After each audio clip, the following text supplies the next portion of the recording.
Everyone, welcome back to my YouTube channel. तो कैसे आप सब लोग? आई होप आप सब अच्छे होंगे। तो आज की इस वीडियो में साइंस पढ़ेंगे बच्चों रीट के लिए, जो 27 फरवरी 2025 में होने वाला है रीट का एग्जाम। तो उसमें तीनों तीनों सब्जेक्ट हम कंप्लीट करेंगे, bio, chemistry, physics. Unit wise पढ़ेंगे, टॉपिक वाइज जो सिलेबस में दे रखा है वही हम सीधा सीधा पॉइंट यहाँ पर डिस्कस करेंगे जो सीधा पेपर में पूछा जाएगा। तो सबसे पहली यूनिट जो दे रखी है बायो की, उसमें दे रखा है सजीव और निर्जीव, यानी लिविंग और नॉन लिविंग में क्या डिफरेंस होता है, उसमें क्या करेक्टरिस्टिक्स होते हैं, तो उनका जस्ट इंट्रोडक्शन, ये सारी चीजें ही इसमें दे रखी हैं। तो चलिए स्टार्ट करते हैं वीडियो को। पहला ही चैप्टर है हमारा सजीव और निर्जीव। तो सजीव और निर्जीव को का जो परिचय होता है, किस तरह से हम उसको इंट्रोड्यूस कर सकते हैं, वो हम यहाँ पे देखेंगे। तो निर्जीव और सजीव दोनों ही चीजें पृथ्वी पर मिलती है, हमें पता है। निर्जीव चीजें भी हैं हमारे आसपास और सजीव भी हैं। तो सजीवों के कुछ अलग विशेषताएं होती है और निर्जीव की कुछ अलग विशेषताएं होती हैं, ये जो इन दोनों को अलग करती है। हमें पता है सजीव निर्जीव एक दूसरे से बिल्कुल अलग है, तो इनकी अलग अलग विशेषताएं होती हैं। तो हम देखेंगे उनकी अपनी विशेषताएं होती है, लिविंग की अलग होती है, नॉन लिविंग की अलग होती है।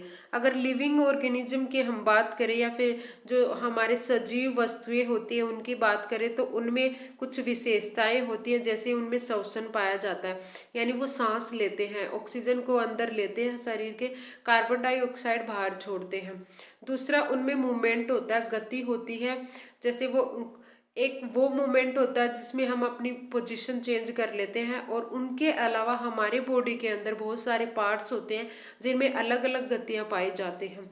दूसरा, इसमें क्या है कि ये वृद्धि करते हैं, यानी इनका साइज जो है वो टाइम के साथ बढ़ता है। जैसे हम जन्म लेते हैं तो हम छोटे से होते हैं, लेकिन जैसे जैसे हमारी उम्र बढ़ती है उसके साथ साथ हम भी बड़े होते जाते हैं।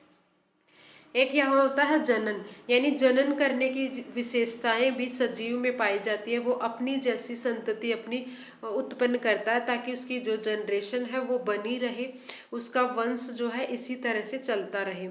एक होता है इसमें पोषण, यानी जो सजीव होते हैं उनको भोजन की आवश्यकता होती है, उनको पोषण की आवश्यकता होती है काम करने के लिए, उनको एनर्जी चाहिए। तो जो एनर्जी उनको मिलती है तो वो भोजन से ही मिलती है, तो उनमें पोषण भी पाया जाता है।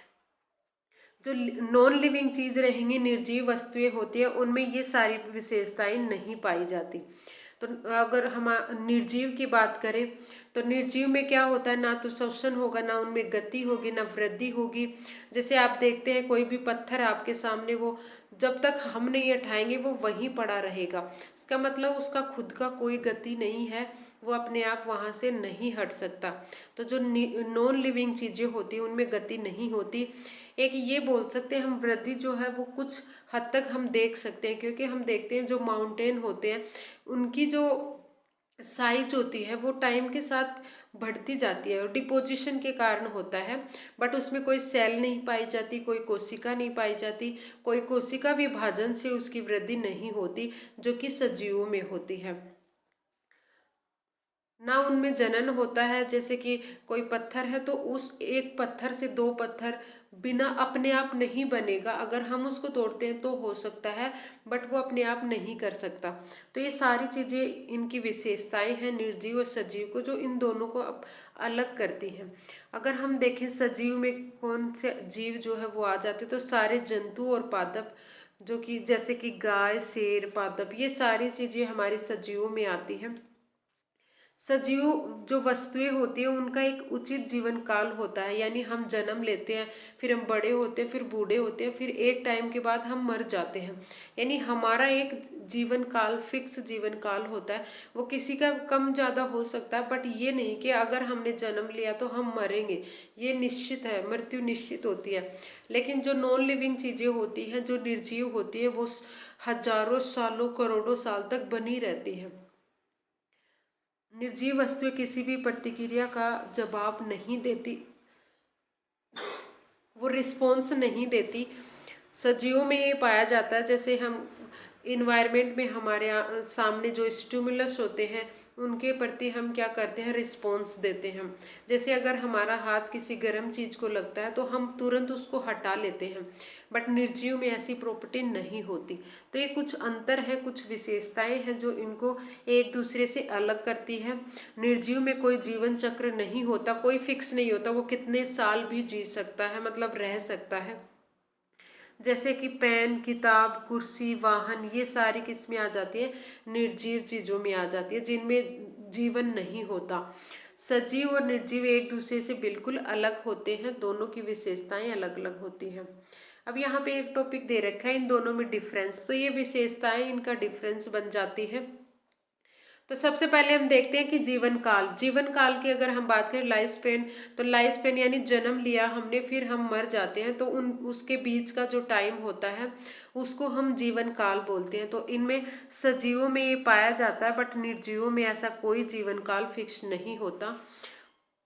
नेक्स्ट हमारा भोजन या फिर पोषण। भोजन, जो सजीव होते हैं उनके लिए भोजन या पोषण उनको जरूरत होती है ताकि वो काम करेंगे, क्योंकि भोजन से उनको एनर्जी मिलती है, तभी उनका जो बॉडी है, फंक्शन है बॉडी के, वो हो पाते हैं। लेकिन निर्जीवों में कोई भी भोजन की, कोई भी पोषण की उनको जरूरत नहीं होती। नेक्स्ट है यहाँ पे जनन यानी रिप्रोडक्शन करना। तो जो सजीव होते हैं उनकी प्रॉपर्टी होती है, उनकी विशेषता होती है रिप्रोडक्शन करने की। वो क्या कर सकते हैं, अपनी जैसी संतति उत्पन्न कर सकते हैं। सजीवों में जनन नहीं, निर्जीवों में जनन नहीं होता, ये ध्यान रखना है। इस तरह से क्वेश्चन पूछा जाएगा कि कौन सी विशेषता सजीवों की है या फिर कौन सी विशेषता सजीवों की नहीं है। श्वसन की अगर हम बात करें तो सजीवों में श्वसन पाया जाता है, वो सांस लेते हैं, लेकिन जो हमारे निर्जीव होते हैं उनमें श्वसन की क्रिया नहीं होती, उनमें श्वसन नहीं पाया जाता। सजीव जो वस्तुएं होती हैं, सजीव जो जंतु पादप जो होते हैं वो वृद्धि करते हैं, अपने आकार को बढ़ाते हैं, लेकिन जो निर्जीव होते हैं उनमें वृद्धि नहीं पाई जाती। बट यहाँ हम कुछ हद तक बोल सकते हैं कि ये जो वृद्धि होती है वो दोनों में कॉमन मिल सकती है। आपको ऑप्शन मिलेगा कि जो सजीव और निर्जीव है उनमें कौन सी विशेषता जो कॉमन होती है, तो ये वहां पे हम वृद्धि आंसर करेंगे। क्योंकि जो निर्जीव चीजें होती है ना, कई बार उनकी भी साइज बढ़ जाती है डिपोजिशन के कारण। उत्सर्जन की अगर हम बात करें तो सजीवों में मिलता है उत्सर्जन, जो वेस्ट मटेरियल होता है हमारी बॉडी के अंदर, तो उसको उत्सर्जन से हम क्या करते हैं, बाहर निकालते हैं। बट जो निर्जीव होते हैं उनमें उत्सर्जन नहीं मिलता। उद्दीपनों के प्रति प्रतिक्रिया यानी रिस्पॉन्स देना किसी स्टिमुलस के प्रति, तो वो भी किस में पाई जाती है, सजीवों में पाई जाती है। ये पादपों में भी पाया जाता है। जैसे जो छुई मुई का पौधा होता है, जब उसको छूते हैं तो उसकी पत्तियां ऐसे बंद हो जाती हैं। एक एग्जाम्पल है जो सूर्यमुखी का फूल होता है, तो वो सूरज, जिस तरफ सूरज होता है उसी तरफ वो मुड़ जाता है, तो वो रिस्पॉन्स करता है सनलाइट की तरफ से। लेकिन ऐसा रिस्पॉन्स निर्जीवों में नहीं पाया जाता, यानी निर्जीवों में चेतना नहीं होती, और जो हमारे सजीव होते हैं उनमें चेतना पाई जाती है, जो कॉन्शियसनेस होती है वो पाई जाती है, किसी चीज को महसूस करना, किसी चीज के प्रति रिस्पॉन्स देना, तो वो पाया जाता है सजीवों में, निर्जीवों में नहीं पाया जाता। एक सजीवों में पाया जाता है मेटाबॉलिज्म, जिसको हम क्या बोलते हैं, उपापचय क्रियाएं जो होती हैं वो सजीवों में पाई जाती है, निर्जीवों में नहीं पाई जाती। ये भी हमें ध्यान रखना है। एक ये ध्यान रखना है कि जो सजीव होते हैं उनमें सेल पाई जाती है, सजीव जो होते हैं उनमें क्या पाई जाती है, कोशिका पाई जाती है, सेल पाया जाता है।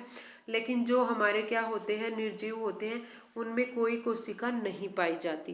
यानी सजीव का जो शरीर होता है वो कोशिका से मिलकर बना होता है, और हमें पता है कोशिका ही उनके शरीर की क्रियात्मक और संरचनात्मक इकाई होती है, उसी से सारी बॉडी जो है वो बनती है। तो कोशिका क्या बनाती है, टिश्यू बनाती है, टिश्यू ऑर्गन बनाते हैं, ऑर्गन मिलकर ऑर्गन सिस्टम बनता है, और उसी से फिर हमारी बॉडी का निर्माण होता है।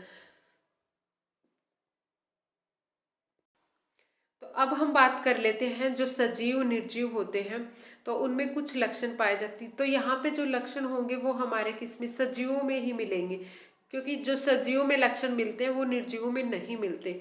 तो हम कुछ सजीवों के यहाँ पे लक्षण देख लेते हैं जो इम्पोर्टेंट है।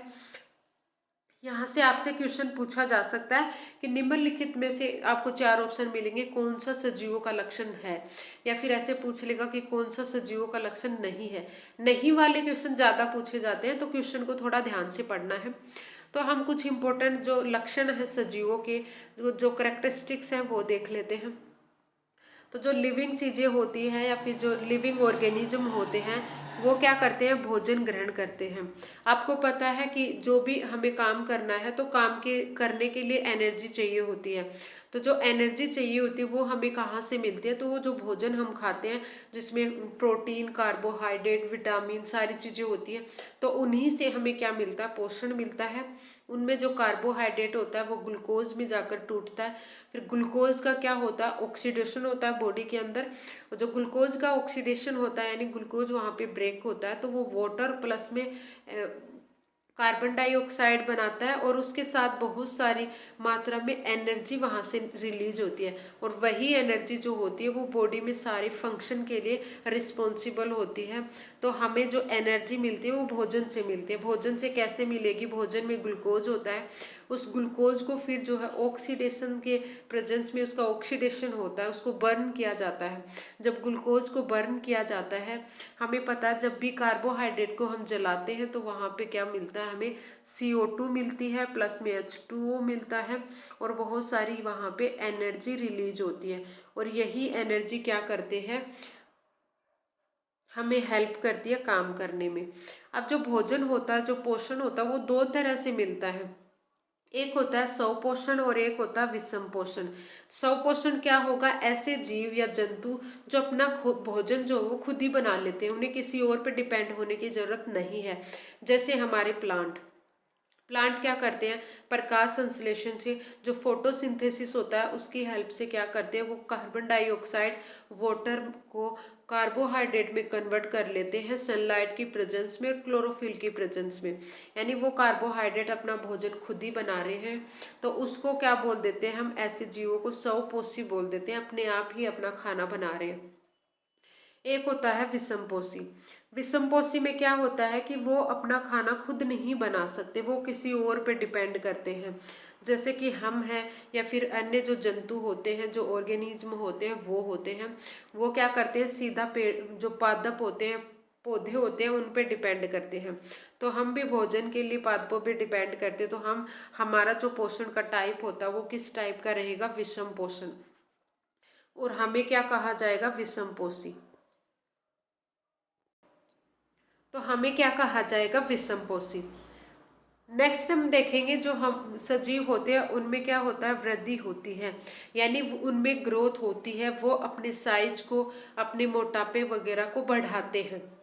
जैसे हम जब जन्म लेते हैं तो अब हम बहुत ही छोटे होते हैं, लेकिन जैसे जैसे टाइम गुजरता है हमारी एज बढ़ती है तो हमारी साइज भी बढ़ती है, हम मोटे भी हो जाते हैं, हमारी बुद्धि भी बढ़ती है। तो ये सारी चीज़ें चेंजेस आते हैं किसके अंदर, सजीवों के अंदर। इसीलिए हम क्या बोलते हैं कि सजीवों के अंदर क्या मिलती है, वृद्धि मिल सकती है, ग्रोथ कर सकते हैं वो, ग्रोथ और डेवलपमेंट दोनों ही मिलते हैं।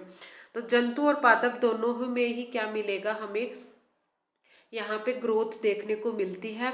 जंतुओं में क्या होता है, ग्रोथ एक निश्चित टाइम तक ही होती है। जैसे हम क्या करते हैं, जब तक हम बचपन से किशोरावस्था में आते हैं तब तक लगभग 18 या फिर 16 साल तक हमारा जो ग्रोथ होता है ना वो लगभग शरीर का हो चुका होता है। उसके बाद में हमारी हाइट वगैरह नहीं बढ़ती, मोटे हो सकते हैं लेकिन हमारी हाइट नहीं बढ़ती, वजन बढ़ता है बस। तो यानी जो वृद्धि होती है जंतुओं में वो क्या होती है, फिक्स होती है, लेकिन पादपों में फिक्स नहीं होती। कई जो बड़े बड़े पेड़ होते हैं वो कई सालों तक जिंदा रहते हैं, लेकिन कुछ पेड़ होते हैं जिनका लाइफ स्पेन 1 साल का होता है, किसी का 6 महीने का होता है। तो ये अलग अलग यहाँ पे वेरिएशन देखने को मिलता है। नेक्स्ट हम देखेंगे कि सजीव में क्या होता है, श्वसन करते हैं सजीव। यानी हमने देखा था कि जो श्वसन होता है वो इम्पोर्टेंट पार्ट रोल प्ले करता है। जो भी हम क्या करते हैं, खाना खाते हैं, उसमें जो ऑक्सीजन से ही उस खाने का वहाँ पे क्या होता है, डिकम्पोजिशन होता है, उसको ब्रेक किया जाता है, बर्न किया जाता है, जिससे एनर्जी मिलती है। तो जो सांस हम लेते हैं ना, उसी सांस से ही वो ऑक्सीजन जो है वो हमारी बॉडी के अंदर जाती है ब्लड के थ्रू। और जो ब्लड के अंदर या फिर जो भी टिश्यूज होते हैं जिनमें CO2 जो होती है, वेस्ट CO2 होती है जो हमारी बॉडी में, जिसका कोई यूज नहीं है, तो उसको ब्लड के थ्रू ही वापस फेफड़ों से बाहर छोड़ दिया जाता है। तो ऑक्सीजन का अंदर लेना और CO2 का बाहर छोड़ना, ये क्या होता है, श्वसन होता है, जो सजीवों की एक क्या होता है, अभिलक्षण होता है। O2 से ही क्या होता है, कार्बोहाइड्रेट का विघटन होता है, जिससे हमें क्या मिलती है, कार्य करने के लिए एनर्जी मिलती है। यानी इसमें क्या होता है, ऑक्सीडेशन ऑफ ग्लूकोज होता है, जिससे हमें एनर्जी मिलती है कोई भी काम करने के लिए। एक हम यहाँ पे देखेंगे, सजीवों में स्वयं की गति होती है। यानी सजीव जो होते हैं, जितने भी, चाहे पादप हो या जंतु हो, उनमें क्या होता है, मूवमेंट देखने को मिलता है, गति देखने को मिलती है। अलग अलग टाइप की गति हो सकती है। जैसे प्लांट जो है उसमें ग्रोथ होता है, वो क्या करता है, जो सनलाइट होती है उसकी तरफ ज्यादा झुकता है, यानी वो रिस्पॉन्स दे रहा है, यानी वो क्या कर रहा है, वो गति शो कर रहा है। जैसे छुई मुई का जो पौधा होता है, वो यहाँ पे इसका एग्जाम्पल अच्छा है। उसको जब हम टच करते हैं तो वो क्या करता है, सिकुड़ जाता है, इस तरह से उसकी पत्तियां सिकुड़ जाती है, यानी वो मूवमेंट कर रही है वहां पे। तो जो पादप होते हैं उनमें भी मूवमेंट, गति जो हो वो देखने को मिलती है। जंतुओं में भी डिफरेंट डिफरेंट जो है मूवमेंट देखने को मिलते हैं। जैसे हम बात करें, एक तो हम पैरों से गति करते हैं, जिसमें हम क्या करते हैं, अपनी पोजीशन चेंज कर लेते हैं। जैसे यहाँ पे है, पैरों से चल के हम यहाँ पे चले जाते हैं। तो एक तो ये गति हो गई। एक जो हमारी बॉडी पार्ट्स हैं, हमारी बॉडी के अंदर जो भी पार्ट्स हैं, जैसे जो खाना हम खाते हैं तो वो किसी एक कर्मानुकुंचन गति की हेल्प से ही, जो ईसोफोगस होता है, आहार नाल होता है, उससे नीचे स्टमक तक पहुंचता है। जैसे हमारा स्पर्म होता है, शुक्राणु जो होता है, तो वो भी गति करके अंडाणु तक जाता है। तो उसमें क्या होता है, एक फ्लैजिला पाया जाता है, जिसके हेल्प से वो गति करता है। तो वो भी एक फ्लैजिलेट मूवमेंट उसमें पाया जाता है। तो हर जो पार्ट है बॉडी का, उनमें अलग अलग मूवमेंट पाए जाते हैं। जैसे हमारे जॉइंट हैं, उनमें भी मूवमेंट पाया जाता है, हम उसको अपने अकॉर्डिंग हिला डुला सकते हैं। उनमें अलग अलग जॉइंट्स पाए जाते हैं, जिसके अकॉर्डिंग वो क्या करते हैं, मूवमेंट करते हैं। तो ये क्या होता है कि जो सजीव होते हैं उसमें अपनी खुद की गति देखने को मिलती है, जो कि निर्जीवों में नहीं होती। पादपों में भी गति के लक्षण देखने को मिलते हैं, जैसे छुई मुई का पौधे में देखने को मिलता है। जैसे हम उसको हाथ लगाएंगे तो वो क्या हो जाता है, उसकी पत्तियां बंद हो जाती हैं। जैसे सूर्यमुखी का जो फूल होता है, सूरजमुखी का फूल जो होता है, तो जिस साइड सूरज रहेगा उसी साइड वो झुक जाता है, मुड़ जाता है। तो वो भी क्या कर रहा है, एक गति शो कर रहा है। नेक्स्ट हम देखेंगे, जो सजीव होते हैं उनमें क्या पाया जाता है, रिप्रोडक्शन करने की प्रॉपर्टी पाई जाती है, उनमें प्रजनन पाया जाता है। यानी वो क्या करते हैं, अपने जंतु जो होते हैं वो प्रजनन करके अपने जैसी संतति उत्पन्न करते हैं, अपनी जैसी ऑस्प्रीन बना लेते हैं, नई प्रोगेनी बना लेते हैं। इसी तरह से ये जो जनरेशन है वो पीढ़ी दर पीढ़ी चलती रहती है। तो वो किसकी वजह से चलती है, प्रजनन की वजह से चलती है, ताकि जो मनुष्य का या फिर जो भी जीव है उसका अस्तित्व बना रहे, खत्म ना हो। इसीलिए उनमें क्या पाया जाता है, प्रोडक्शन, रिप्रोडक्शन करने की प्रॉपर्टी पाई जाती है, जो कि निर्जीव में नहीं होती। इसी तरह से पादपों में भी क्या होता है, रिप्रोडक्शन करने की प्रॉपर्टी होती है, जिससे क्या होता है, वो बीज डेवलप हो जाता है, और उस बीज की हेल्प से फिर हम अगली जो पीढ़ी होती है, फिर अगला नया पादप उससे हम बना सकते हैं। और जो रिप्रोडक्शन होता है उसी से फ्रूट बनता है, बीज बनता है, तो ये सारी चीजें बनती है। तो पौधों में भी क्या होता है, रिप्रोडक्शन करने की प्रॉपर्टी होती है। दो तरह से उसमें रिप्रोडक्शन पाया जाता है, एक लैंगिक होता है और एक अलैंगिक होता है। सजीव में अपनी उत्तरजीविता को बनाए रखने के लिए प्रजनन पाया जाता है, यानी उसका वंश जो है वो चलता रहे, खत्म ना हो। इसी के लिए उसमें क्या पाया जाता है, प्रजनन पाया जाता है। क्योंकि अगर प्रजनन नहीं होता तो पृथ्वी पे सारे जीव अभी तक खत्म हो चुके होते। नेक्स्ट है, यहाँ पे सजीवों में चेतना होती है। यानी हम क्या करते हैं, जैसे जो हमारा तंत्रिका तंत्र होता है, तो वो किसी भी स्टिमुलस के अगेंस्ट रिस्पॉन्स शो करता है। जैसे हमारे हाथ में अगर चोट लगती है तो हम हाथ को हटा लेते हैं, गर्म पानी को या फिर किसी गर्म चीज को टच करते हैं, अगर गलती से हमारा हाथ लग जाता है तो हम उसको तुरंत हटा लेते हैं। जैसे भी कोई भी बड़ा धूल का कण अगर हमारे नाक में चला जाता है सांस के थ्रू, तो उसी टाइम हम क्या करते हैं, छींकते हैं ताकि वो बाहर आ जाए।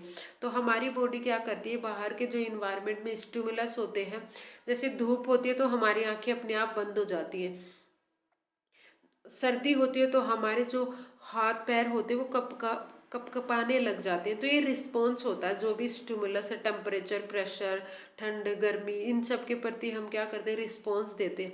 यानी हमारे अंदर क्या होता है, चेतना पाई जाती है, कॉन्शियसनेस पाई जाती है, हम चेतन मन के होते हैं। नेक्स्ट यहाँ पे मिलेगा सजीवों में क्या होता है, उत्सर्जन पाया जाता है। सजीवों में क्या होता है, उत्सर्जन पाया जाता है, यानी जो भी हमारी बॉडी के अंदर जो वेस्ट कंपाउंड या जो वेस्ट जो प्रोडक्ट बनते हैं, जैसे हम पानी पीते हैं तो उससे यूरिन बनता है, खाना खाते हैं तो उससे भी क्या होता है, मल बनता है जो हम बाहर निकालते हैं, जिसका हमारी बॉडी में कोई काम नहीं। वो सारे पदार्थ जो मटेरियल होते हैं वो वेस्ट होते हैं, तो उनको हम उत्सर्जन के थ्रू क्या करते हैं, बाहर निकालते हैं। अब ये यूरिन को भी हम बाहर निकालते हैं, जैसे जो एक्स्ट्रा वाटर होता है उसको हम पसीने के थ्रू बाहर निकालते हैं। तो यानी जो सजीव होते हैं उनमें उत्सर्जन का लक्षण भी पाया जाता है, जो सजीवों में ही होता है, जिससे हम अपशिष्ट पदार्थों का उत्सर्जन शरीर से बाहर कर देते हैं, ताकि शरीर में जो है गंदगी ना हो, शरीर साफ रहे, बीमारियां ना हो। तो ये जो कुछ इम्पोर्टेंट लक्षण हैं जो कि इसमें पाए जाते हैं, सजीवों में पाए जाते हैं, निर्जीवों में नहीं पाए जाते, इसीलिए सजीव और निर्जीव जो है दोनों में डिफरेंस मिलता है। तो आई होप आपको टॉपिक क्लियर हुआ होगा। अगर वीडियो पसंद आया है तो वीडियो को लाइक शेयर सब्सक्राइब जरूर करें। मिलते हैं नेक्स्ट वीडियो में, तब तक के लिए थैंक यू। अगर वीडियो पसंद आया तो वीडियो को लाइक शेयर सब्सक्राइब करें। Thank you for watching my video.